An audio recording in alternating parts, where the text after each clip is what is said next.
Olá e sejam todos bem-vindos. Hoje, vamos mergulhar em um tema profundo e muitas vezes silencioso, os pedaços de nós que são moldados na infância e que persistem em nossas vidas, e especialmente, em nossas histórias de amor.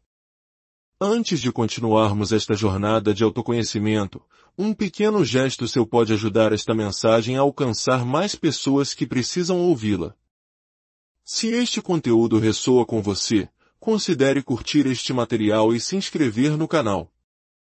Ao fazer isso, você não apenas nos apoia, mas também ajuda a espalhar a luz do entendimento para quem pode estar perdido na escuridão.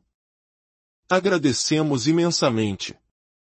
Vamos falar sobre como as dinâmicas familiares, particularmente aquelas com pais narcisistas, definem quais partes de nossa personalidade nós aprendemos a mostrar ao mundo e quais aprendemos a esconder. Primeiro, é importante reconhecer que nem todo mundo que acaba em um relacionamento adulto com uma pessoa narcisista teve pais narcisistas. Abordaremos essa situação mais tarde. Mas vamos começar com aqueles que viveram essa realidade desde cedo. Simplificando um pouco a complexidade da psicologia humana, pais narcisistas essencialmente ensinam a seus filhos uma lição brutal: existem partes de você que são úteis, valiosas, que lhes renderão um pouco de atenção ou um simulacro de amor. E existem outras partes de você que simplesmente não servem, que devem ser suprimidas. As partes de você que ganhavam esse amor condicional eram, invariavelmente, aquelas que forneciam suprimento para o ego do pai ou da mãe narcisista. O que isso significa na prática? Eram as partes de você que os tornavam a vida mais conveniente. As partes que lhes rendiam elogios de outros. Eram as partes que os lembravam de si mesmos em uma versão idealizada, ou que simplesmente os faziam parecer bons pais aos olhos da sociedade. Quando você é um bebê, isso pode ser tão simples quanto a sua aparência. Mas à medida que você cresce e entra na idade escolar, essa dinâmica se torna muito mais clara e complexa. Como resultado, certos pedaços de nós se desenvolvem de forma exagerada, quase como um músculo que é treinado todos os dias, enquanto outros atrofiam por falta de uso. Crianças com pais narcisistas muitas vezes se esforçam para dominar uma variedade de papéis: o perfeccionismo, a obediência cega, ser útil a todo custo, tornar-se um mini-terapeuta que escuta e acalma um pai ou mãe triste ou zangado. Elas podem acabar praticando os hobbies que definem a vida dos pais, como aprender a pescar ou jogar tênis, não por interesse próprio, mas para ganhar aprovação. Podem se tornar obcecadas com o peso e a aparência, porque isso é algo que seus pais valorizam. Podem focar em matérias na escola que os pais se importam, ignorando suas verdadeiras paixões. Para algumas crianças, que têm a capacidade e o temperamento para isso, essa adaptação é possível. Elas são fisicamente capazes de serem atletas, ou nasceram com a aparência que os pais queriam, ou são naturalmente introvertidas e conseguem guardar tudo para dentro, tornando-se máquinas de perfeccionismo. Muitos filhos de pais narcisistas se lembrarão de um fluxo e refluxo de afeto. Eram mais amados quando eram fofos e portáteis. Foram rejeitados e negligenciados quando irmãos mais novos chegaram. Foram completamente abandonados quando o pai narcisista começou uma nova família.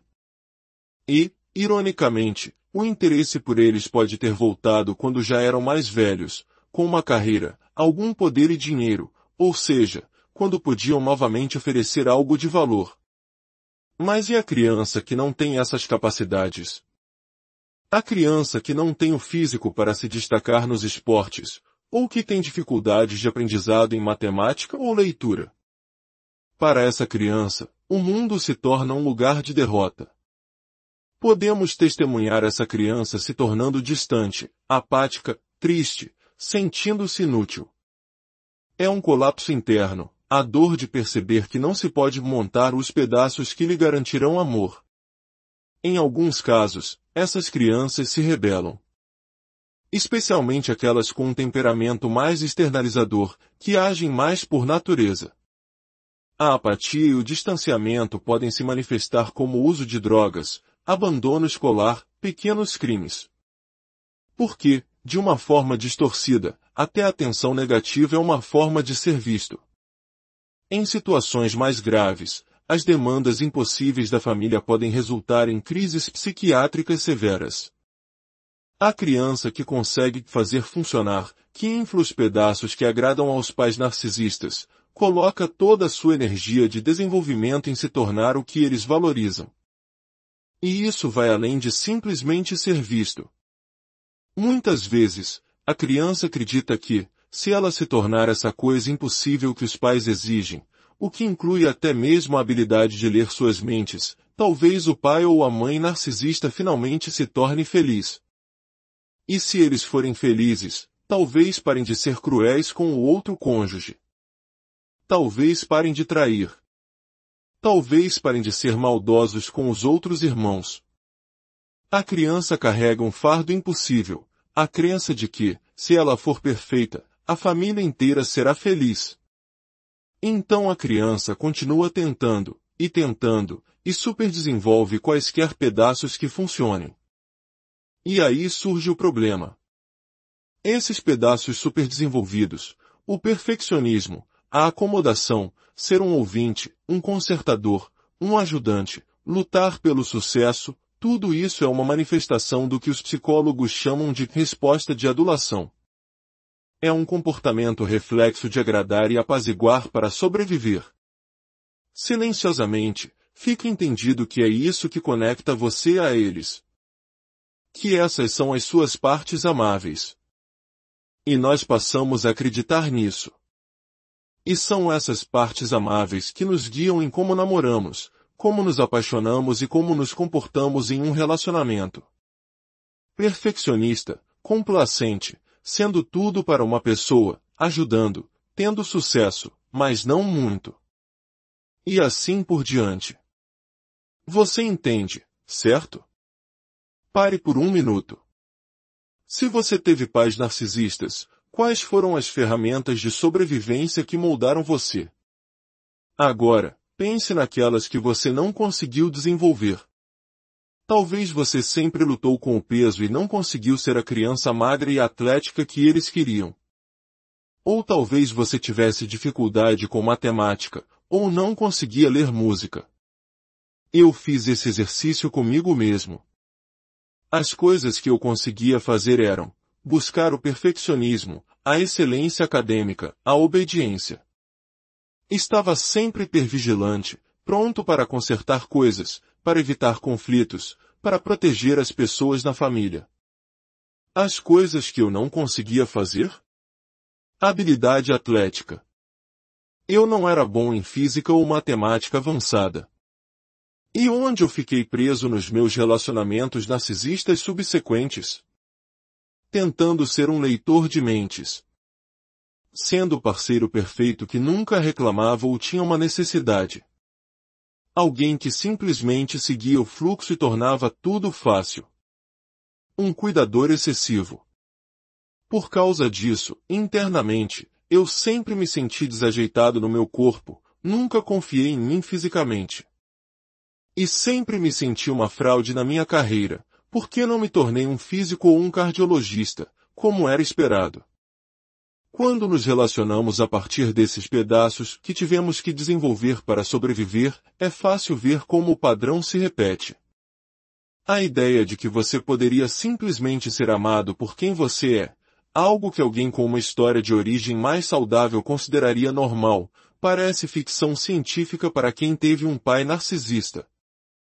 Em um mundo onde aprendemos que o amor deve ser sacrificial, torna-se quase automático que abrir mão de nós mesmos em um relacionamento adulto é o que devemos fazer. Parece seguro, necessário. Você nem questiona. Mas questionar é crucial. O verdadeiro dano de pais narcisistas é que chegamos à idade adulta e então temos que retroceder, temos que escavar nossas próprias identidades, muito depois da janela de tempo em que elas deveriam ter sido formadas. E isso não é fácil. Quem seríamos nós se acreditássemos que seríamos amados simplesmente por sermos nós mesmos? Que poderíamos ser amados mesmo que não jogássemos nossa carreira perfeitamente, ou se não arrumássemos a cama, ou se ganhássemos alguns quilos, ou se preferíssemos um dia com um livro a um dia jogando tênis? Que ainda seríamos amados. Amigos, essa é uma montanha imensa para escalar. Temos que reconhecer que nos tornamos o que tínhamos que nos tornar para sermos amados. Mas também temos que aceitar que algumas dessas estratégias nunca funcionam no mundo real. Por exemplo, não existe ser perfeito. Portanto, abandonar esse padrão se torna uma peça-chave da cura. Existe também o medo de que, se você não for complacente, será abandonado. O medo de que, após um dia de 14 horas de trabalho, se você não tiver energia para ser o ouvinte empático perfeito sobre os problemas do chefe e do seu parceiro pela 100ª vez, você será julgado como alguém que não se importa. Do que você precisou se tornar quando criança para ser amado, visto, reconhecido, cuidado ou seguro com um pai narcisista? Qual era a sua função? Por que é isso que alimenta a estagnação nos relacionamentos tóxicos? Ao mesmo tempo, quando criança, você reprimiu as partes que eram realmente você. A maneira como você expressava emoção, um traço criativo, um interesse, uma tendência a rir muito alto, ou uma quietude. Essa programação é difícil de desfazer.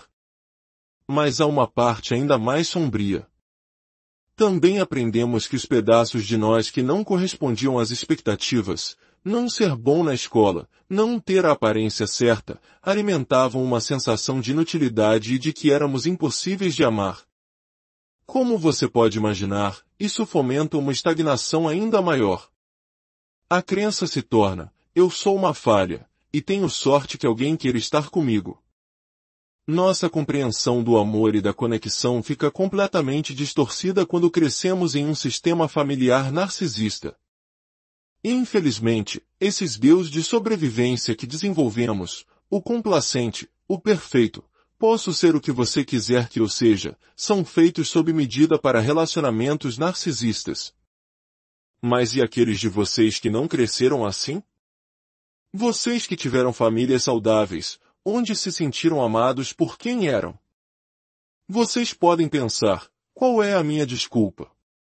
Isso nos leva a uma bifurcação interessante. Pessoas narcisistas são, superficialmente, atraentes. Muitas vezes são bem-sucedidas no papel, ambiciosas, extrovertidas, grandiosas, emocionantes e divertidas. Eles se importam com a aparência. A primeira impressão não costuma ser de manipulação e insultos, isso leva um tempo. Então, se você tem um senso de si saudável e conhece uma pessoa brilhante e bem-sucedida, você pode simplesmente pensar, eu sou uma boa pessoa, eles parecem ser uma boa pessoa, ótimo. Você age como você mesmo. O tempo passa. Os problemas de comportamento que surgem não são experienciados daquela forma química e familiar que uma vítima de infância reconhece. Em vez disso, a pessoa de origem saudável pensa, bem, eu sei que relacionamentos não são perfeitos. Você tem que trabalhar neles, se comunicar, estabelecer limites. Esse pode ter sido o modelo que você viu crescendo. A diferença crucial é esta. Aqueles que cresceram com pais narcisistas têm partes superdesenvolvidas de acomodação e uma identidade esmagada. Isso significa que a capitulação, a tentativa de se esforçar mais porque talvez a culpa seja minha, é o que mantém o relacionamento tóxico em andamento. Já aqueles que vieram de famílias saudáveis são mais intencionais. Eles não se culpam, mas acreditam genuinamente que há uma solução.